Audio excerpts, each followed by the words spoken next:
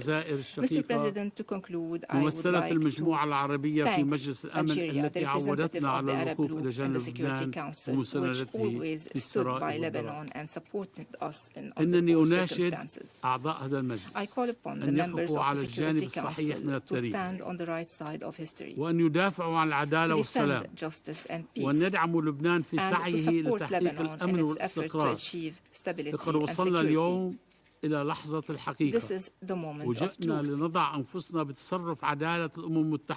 And we are resorting to the justice of the United Nations and counting on your credibility. Either this Council compels Israel to stop its aggression and implement Security Council Resolutions 1701 and 2735 and end its war on all fronts, allow the return of the displaced to their villages, or we will be silent witnesses to the great explosion that is looming on the horizon.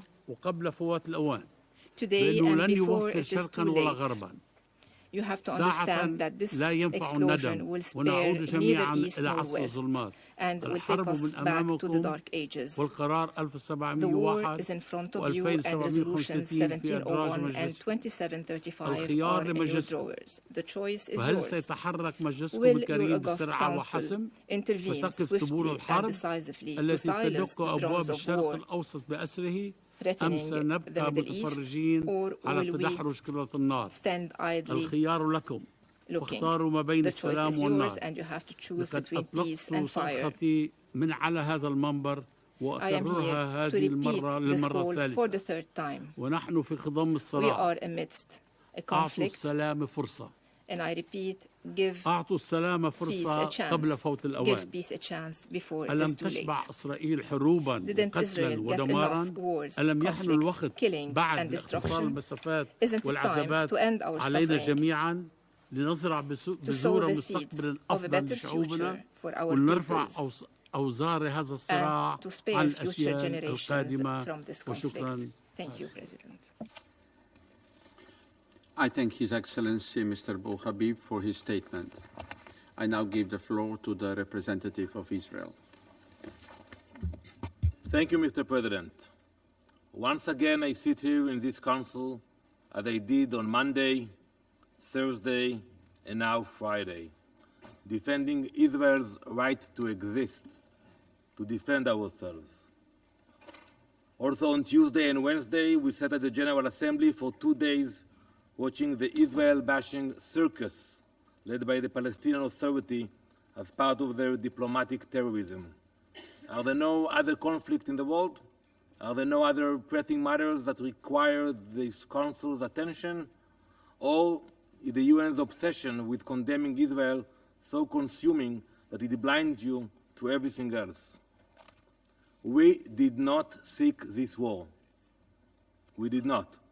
On October 8th, while Israeli civilians were still being slaughtered in the south by Hamas, Hezbollah, I haven't heard you, Mr. Minister, mentioning Hezbollah even once in your speech. Hezbollah unleashed hundreds of rockets at our civilians in the north. This was not provoked. It was a calculated assault to show support for Hamas, a declaration made by Hassan Nasrallah himself. Since that day, over 8,000 rockets have rained down, 46 of our people have been murdered, 294 injured, and more than 60,000 remained displaced, unable to return to their homes in the north as Hezbollah attempts to burn them to the ground. Every day, Hezbollah's rockets deliberately target our civilians, attempting to destroy homes and force entire communities to flee in fear. Families have been torn apart. 12 Israeli Druze children who were playing soccer one moment were dead the next. And still, the terror continues every day. Where was the international community? Human rights? Nowhere. Every day, rockets, missiles, drones. Hezbollah's relentless attacks have forced innocent civilians, parents, children, the elderly, to abandon everything. They are now refugees within their own country, living in temporary shelters, unsure of when or if they will ever return to the places they once called home. This is not just the displacement of individuals, but of entire lives, memories, and futures. It has been nearly a year since they were forced to flee, and still they wait for the day when it will be safe to return. Israel will not allow this to continue. Our objective is very clear. We will restore security to our northern border, and we will bring our people home. It is our responsibility. The goal of returning our displaced citizens has been formally included in the objectives of this war. We will do whatever it takes to achieve this, and we will not allow Hezbollah's terror to dictate the future of our nation. If Hezbollah does not retreat from our border and back to the north of the Litani River through diplomatic efforts, Israel will be left with no choice but to use any means within our rights to defend our citizens and enable the evacuees of the north to return to their homes. Hezbollah has turned southern Lebanon into a war zone, using civilian homes as weapons depots and UNIFIL bases as launch points, digging tunnels beneath them and using innocent civilians as well as UN peacekeepers as the human shields. This is not just an attack on Israel. It is a crime against Lebanon itself. Hezbollah has brought untold suffering, not just to Israelis, but to the Lebanese people, who are also trapped in the grip of this terrorist organization. If this modus operandi sounds familiar, it is because the same is used by another terror organization, Hamas, also using civilians. Yet, the Lebanese foreign minister who sits here today could not find the courage to even mention Hezbollah. We know that is a problem. If we will sit together, we can achieve very fast agreements about everything. I'm not familiar with occupation of Israel in Lebanon. I'm not familiar with these major disputes. We can sit with your help and achieve some kind of a compromise. But we know that the real problem is not Lebanon. The real problem is Hezbollah. It is his government, after all, that bears the responsibility. They are incapable of implementing Security Council resolutions, nor preventing terrorist organizations from dragging their entire country into war. Minister Abdallah Abu Habib, Your Excellency, you have allowed a terrorist organization to create a state within your state, bringing ruin to your own people. Instead of blaming us, your peaceful neighbors, you should take action now to restrain Hezbollah and avoid greater escalation. If you continue to ignore Hezbollah's aggression, the pain and the suffering of the Lebanese people will be on your shoulders. Mr. President, while Israel is not seeking a wider conflict, I will be clear, we will not allow Hezbollah to continue its provocations. Their actions violate international law, and Israel will defend itself. We will not allow our people to live under constant threat, nor will we allow Hezbollah to use Lebanese territory as a launchpad for violence. For too long, we have called on this Council to enforce Resolutions 1701 and 1559. For too long, our calls have been ignored. For years, Israel has supplied data on Hezbollah's buildup in clear violation of Council resolutions, but to no avail. Hezbollah and its Iranian puppet masters must face real consequences for their actions. Hezbollah must be disarmed, and Iran must be held accountable for destabilizing the region. The world cannot afford to let Hezbollah's terror continue unchecked. We call on this Council to condemn Hezbollah and Iran and to designate Hezbollah and the Islamic Revolutionary Guard Corps as terrorist organizations. Words are no longer enough. This Council must act. For nearly a year, we have exercised restraint. We did, waiting for a diplomatic solution. And this is what we would prefer. We prefer, and we urge you, and we're thanking those who are trying to help this process. That's what we want. We have no desire for war, but we cannot continue to allow our people to bleed, nor can we abandon the 60,000 Israelis who have fled their homes. The outcome of this situation is clear. Hezbollah will be pushed back from the border, exactly as stated in Resolution 1701. The question that remains before us is how this will be achieved and at what cost. The devastation caused by Hezbollah's actions goes beyond human lives. Over 800 fires have been ignited by Hezbollah's rockets, burning more than 50,000 acres of forests, nature reserves, and agricultural land. Entire ecosystems have been destroyed. This is not just an environmental disaster. It is an act of war against the land itself. And yet, where is the UN? Where are the voices of condemnation for those who claim to care so deeply about the environment? The UN is about to convene its summit of the future.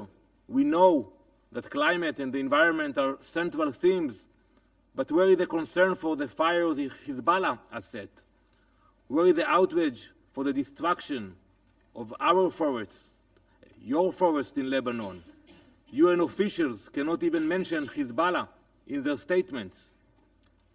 This hypocrisy cannot go unchallenged.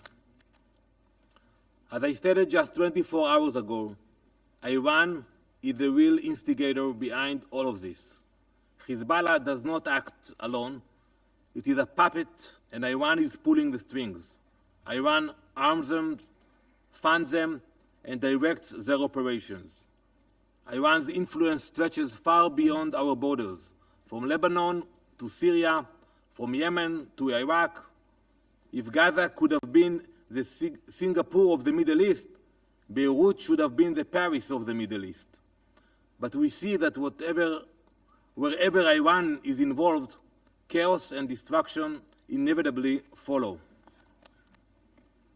Mr. President, Israel will do whatever is necessary to protect its citizens. We will bring our displaced people back to their homes in the north. We will restore security, and we will bring calm to our nation. This is our right, and we will exercise it fully. The Security Council should stand by Israel as we seek to accomplish this, because this is not just Israel's fight. It is a fight against terrorism, against instability, and against the forces that seek to destroy peace in the region. When the time comes, do not look to us for blame in protecting our people. Now is your time to speak up and act before we have to. I thank you, Mr. President. I thank the representative of Israel for their statement. I give the floor to the representative of the Islamic Republic of Iran. Thank you. In the name of God, the compassionate and merciful, thank you, Mr. President, for convening this emergency meeting. We thank Lebanon and Algeria for requesting this meeting. We also thank Mr. Caldo and Mr. Tork for their briefing. We welcome the presence of His Excellency Mr. Abdullah Abu Habib, Minister for Foreign Affairs and Immigrants of Lebanon, in this meeting. Mr. President, member of the Security Council, this meeting is requested to address systematic and provocative act of terror committed by occupying regime of Israel on September 17 and 18 in Beirut, Lebanon, as well as in a part of Syria, deliberately targeting innocent civilians, including children. The method of this barbaric attack was unprecedented, as it was covertly handheld communication device was deliberately detonated, resulting in loss of at least 37 civilian lives and injuring thousands more, most likely of them injured from their eyes, including Iran's ambassador. Despite concerns by international community, this regime continues its aggression against the sovereignty and territorial integrity of Lebanon and Syria. Just this morning, an air strike targeted the residential areas in Zahia, a densely populated suburb of Beirut, causing civilians casualties and loss of life. Mr. President, targeting thousands of people across various age groups in densely populated area of Beirut, whatever in their home, streets, workplaces, or shopping centers, is a clear act of terrorism and a flagrant violation of international law, in particular international humanitarian human rights law and numerous resolutions of this body, especially resolution on the protection of civilians. These widespread and systematic crimes aimed at mass killing, severe suffering, and serious injury to civilians constitutes crimes against humanity. Reports suggest that Israel intended to kill at least 5,000 civilians, while some devices either undistributed or deactivated. The Israeli barbaric attack has left Lebanon hospitals and medical staff in an unprecedented state of emergency, and attacks have sparked widespread fear and panic across Lebanon. Undoubtedly, Israel bears full responsibility for the perpetration of such horrific crimes. The repercussions of this attack extend far beyond Lebanon's border. The targeting of communication devices in the heart of Beirut sends a clear message to the international community. Israel is willing to commit any crime, no matter how extreme, to violate and attack the sovereignty and security of countries in the region and threaten regional and international peace and security. The Islamic Republic of Iran condemns in the strongest terms these horrible and barbaric attacks. We extend our deepest condolences and sympathies to the people and the government of Lebanon and the families of the victims of this heinous terrorist attack. We wish a swift and full recovery to the injured and reaffirm our unwavering solidarity with our Lebanese brothers and sisters. Mr. President, the attack on our ambassadors is a blatant violation of international law and diplomatic norms. The protection of diplomatic personnel is a fundamental principle of international relations. The Israeli terrorist attack has flagrantly violated the 1961 Vienna Convention on Diplomatic Relations and 1973 Convention on the Prevention and Punishment of Crimes against International Protected Persons, including diplomatic agents. We will rigorously pursue accountability for the attack on our ambassador in Lebanon. We reserve our right under international law to take all necessary measures to respond to this egregious violation. Unfortunately, this Council has remained silent in the face of ongoing Israeli aggression and illegal actions, including the attack on Iran's diplomatic mission in Syria on 1st April 2024. Now again, this regime has crossed a red line by targeting our ambassador. Mr. President, let us not forget that these atrocious crimes against the people of Lebanon are part of a broader pattern of aggressive policy by the Israeli regime. The Islamic Republic of Iran has repeatedly warned about the serious repercussions of malicious activities of the Israeli regime in the region. For the sake of regional peace, security, and the so-called ceasefire talks, the Islamic Republic of Iran has consistently shown maximum restraint. However, Israeli atrocities, from the ongoing genocidal war against the Palestinian people and occupation of Palestinian territories, to illegal strike in Syria and Lebanon, on the attack on Iran diplomatic mission in Syria, and cowardly assassination of Palestine's former prime minister and the political leader of Hamas in Tehran, demonstrate an Israeli relentless commitment to destabilizing the region and threatening international peace and security. Mr. President, the gravity of Israeli atrocities against the people of Lebanon must be recognized not just as an attack on Lebanon, but as a threat to peace and security across the region. We must ask ourselves, how much longer will the international community allow such atrocious crime to go unchecked? For decades, Israel has engaged in a pattern of aggressive actions aimed at destabilizing the region, whether through military operation, sabotage, or direct attack on civilians.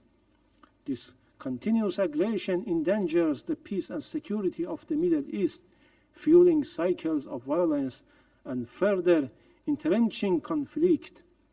Regrettably, the Security Council has failed in its duty to maintain international peace and security. Israel's malevolent activities are often overlooked or outright supported by certain Western nations. Unwavering political, military, and economic support provided to Israel by the United States and its allies emboldens this regime to continue its violations without fear of accountability. This unconditional support, coupled with the deliberate blocking of any international effort to hold Israel responsible, has created an environment of impunity. The international community must not ignore the role of the Western countries, in particular the United States and UK, play in enabling Israel's aggressions. These heinous crimes once again shown the Israeli leadership has no intention to adhering to international norms or the so-called ceasefire negotiations, frequently referenced by the United States in this Council as being near resolution.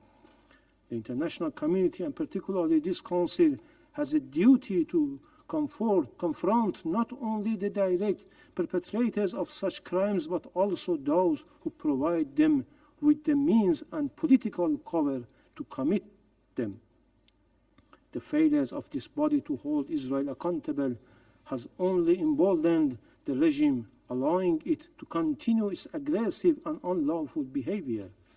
The Islamic Republic of Iran stands firmly with the government and the people of Lebanon, and we will not rest until those responsible for these atrocities are held accountable. We reaffirm our commitment to upholding the principles of international law and the Charter of the United Nations. However, it is incumbent upon this Council to act to stand up for justice, for peace, and the protection of innocent civilians. In conclusion, Mr. President, I categorically reject the baseless accusation made by the representative of Israeli regime against my country.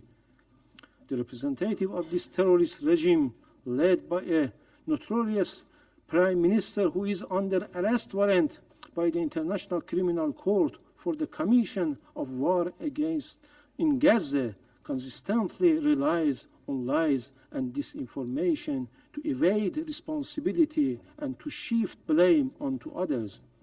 The very foundation of this regime is rooted in aggression, occupation, terror, and genocide. So nobody will take seriously this unfounded claim. I thank you. I thank the representative of the Islamic Republic of Iran for their statement. I give the floor to the representative of the Syrian Arab Republic. شكرا سيد الرئيس. السيد الرئيس، أدلي بهذا البيان Thank you, Mr. باسم المجموعة President. العربية في الأمم المتحدة في نيويورك، Deliver the statement on behalf of the Arab وأشكركم group على of the United استجابتكم Nations here in New للطلب York.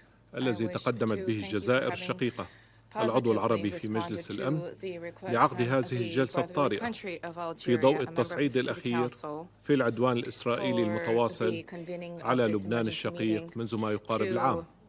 to address وأرحب the بمشاركة most السيد recent وزير escalation خارجية in the لبنان ongoing Israeli عبد الله أبو escalation حبيب against the fraternal الموقر في people هذه of الجلسة. Lebanon over the past year. I welcome the سيد presence of the الرئيس، Foreign Minister of لقد Lebanon, تعرض Mr. لبنان يومي Abdallah الثلاثاء Badi. والأربعاء الماضيين Mr. President, إلى عدوان on سبراني Tuesday and إسرائيلي Wednesday, on the 17th استهدف and آلاف 18th of المدنيين September, اللبنانيين في last, كافة أرجاء البلاد Lebanon was في توقيت واحد، targeted وذلك by من خلال targeted تفجير آلاف assassinations by أجهزة Israel, البيجر targeting thousands of والأجهزة Lebanese civilians اللاسلكية، throughout the country. At مما the أسفر عن same استشهاد time, 37 thousands شخصا of beepers and وإصابة walkie-talkies exploded, resulting in the 3250 deaths of غيرهم. 37 people لا يزال المئات منهم and في حالة حرجة 3,250 wounded.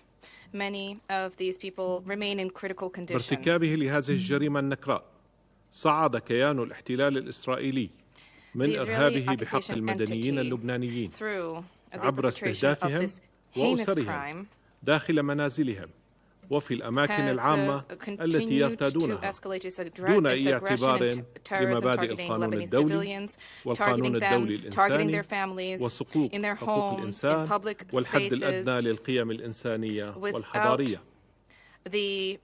السيد الرئيس، إن همجية كيان الاحتلال الإسرائيلي ليست بجديدة، فقد قام منذ نشأته على القتل والإرهاب وارتكاب المجازر والفظائع.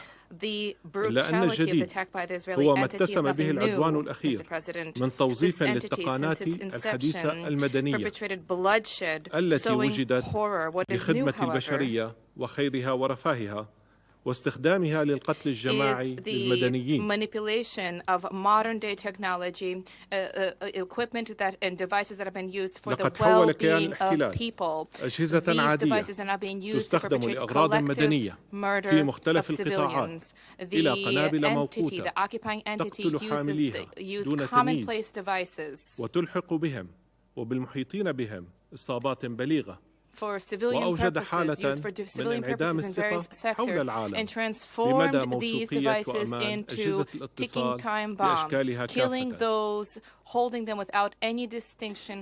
لقد استخدمت سلطات الاحتلال الإسرائيلي على مدى الأشهر الماضية الهجمات السبرانية للتشويش على حركة النقل الجوي وتهديد أمن الطيران المدني الدولي وسلامة المسافرين في الأجواء اللبنانية وتعطيل الأنظمة التشغيلية المدنية وقرصنة شبكات الاتصالات والأجهزة الإلكترونية في المنشآت والمرافق الحيوية، وهي جرائم تؤكد جميعها استهتار إسرائيل بأرواح المدنيين وازدرائها للقانون الدولي والقانون الدولي الإنساني ومواثيق حقوق الإنسان.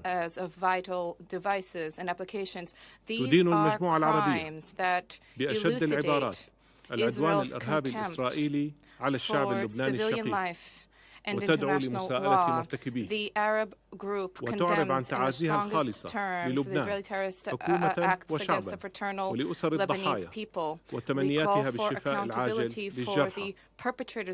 كما تعرب المجموعة العربية عن تضامنها الكامل مع لبنان ودعمه في مقاومته وتصديه للعدوان الإسرائيلي المتواصل الذي يهدد أمنه واستقراره ويلقي بأعباء إضافية على لبنان في الوقت الذي يواجه فيه تحديات كبيرة في قطاعات مختلفة بما فيها القطاع الصحي.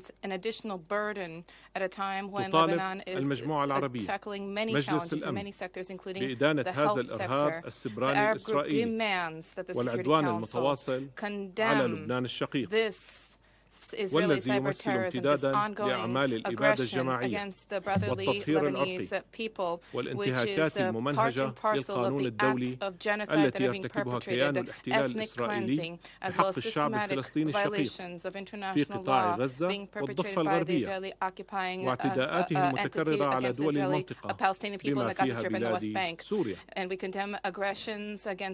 وتؤكد المجموعة العربية The Arab أن group الأعمال العدوانية الإسرائيلية that Israeli لن acts of تفلح aggression بأي حال في will سن الشعوب العربية عن التمسك بحقوقها المشروعة والمكفولة بموجب القانون الدولي وتحرير أراضيها المحتلة. كما تطالب المجموعة العربية مجلس الأمن بتحمل مسؤولياته في حفظ السلم والأمن الدوليين ووقف العدوان بشكل فوري ووضع قراراته ذات الصلة موضع التطبيق لإنهاء الاحتلال الإسرائيلي للأراضي العربية في فلسطين وسوريا ولبنان وتحمل كيان الاحتلال الإسرائيلي المسؤولية الكاملة عن أي تصعيد إضافي للأوضاع في المنطقة يهدد بجرها إلى حرب إقليمية. Any situation that results in full-blown war in the region. اسمحوا لي بالإدلاء بالملاحظات التالية بالصفة الوطنية. ينضم وفد بلاد سوريا لبيان المجموعة العربية وتدين سوريا العدوان والإرهاب الإسرائيلي المتواصل على لبنان الشقيق بما في ذلك الإرهاب السبراني الذي أدى لاستشهاد العشرات وإصابة آلاف غيرهم من بينهم السفير الإيراني في لبنان.